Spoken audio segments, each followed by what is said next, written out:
ఈరోజు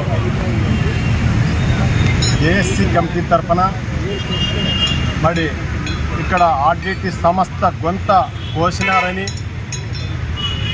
ఆ గొంత కోస్తున్న సందర్భంగా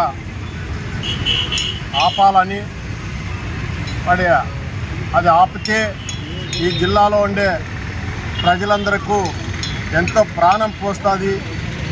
అది రాజకీయాలకు సంబంధం లేనిది ఆర్డిటి సంస్థ. మరి అలాంటి సంస్థకు చేతనైతే బడ్జెట్ రాష్ట్ర ప్రభుత్వంలో కూడా కేటాయించవచ్చు. ఎంతోమంది దొంగలంతా తింటున్నారు. మరి అలాంటి సంస్థని నిలబెట్టాల్సిన బాధ్యత ఈ రాష్ట్రంలో ప్రజా ఓటుతో ఎన్నికైన ఎమ్మెల్యేలందరి పైన ఉన్నది. ముఖ్యంగా అనంతపురం జిల్లాలో, కరవ జిల్లా నుంచి ఎన్నికైన అనంతపురం జిల్లాలో ఉండే 14 మంది ఎమ్మెల్యేల పైన ఉన్నది, మంత్రుల పైన ఉన్నది. మరి వీరందరూ కూడా ఒక పూట అన్నము మానేసైనా రాష్ట్ర ముఖ్యమంత్రి దృష్టికి తీసుకెళ్ళి రాష్ట్ర ముఖ్యమంత్రితో గట్టిగా మాట్లాడి, మరి ముఖ్యమంత్రి ద్వారా కేంద్రం ప్రభుత్వాన్ని మెడల ఉంచి మరి నరేంద్ర మోడీ గారి దృష్టికి తీసుకెళ్ళి, మరి ఇక్కడ అక్కడి నుంచి కూడా బడ్జెట్ కొంత రిలీజ్ చేయించి ఆపకుండా దీన్ని మాలో ఉండే పేదలందరికీ కూడా కాపాడాలని చెప్పి మేము చేసుకుంటున్నాము. ఎందుకంటే ప్రభుత్వ హాస్పిటల్ అన్నీ నాశనమైనవి, ప్రభుత్వ విద్య అంతా నాశనమైనది.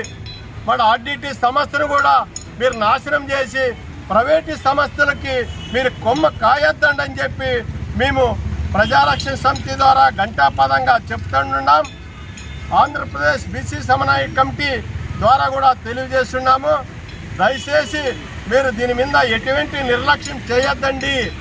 ఇప్పుడున్న పాలకులంతా కూడా రాష్ట్ర ముఖ్యమంత్రితో మాట్లాడి కేంద్ర ప్రభుత్వం దృష్టి మాట్లాడినారు.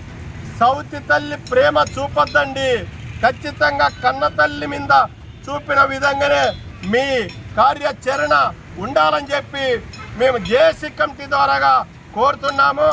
మేము లేని పక్షంలో మాత్రము మీ కూటమి ద్వారాగానే ఇక్కడ ఆర్డిటి సంస్థ నిధుల్లో పెద్ద ఎత్తున జిల్లా వ్యాప్తంగా ప్రచారం చేసే అవకాశం మాకు ఇవ్వకుండా మీరు మంచి నిర్ణయంతో మరి ఈ వేదిక ద్వారా మిమ్మల్ని కోరి ఒకటే చెప్తున్నాం, దీన్ని రాష్ట్ర ప్రభుత్వము కేంద్ర ప్రభుత్వము దీన్ని నిలబెట్టాల్సిన బాధ్యత ఉంది.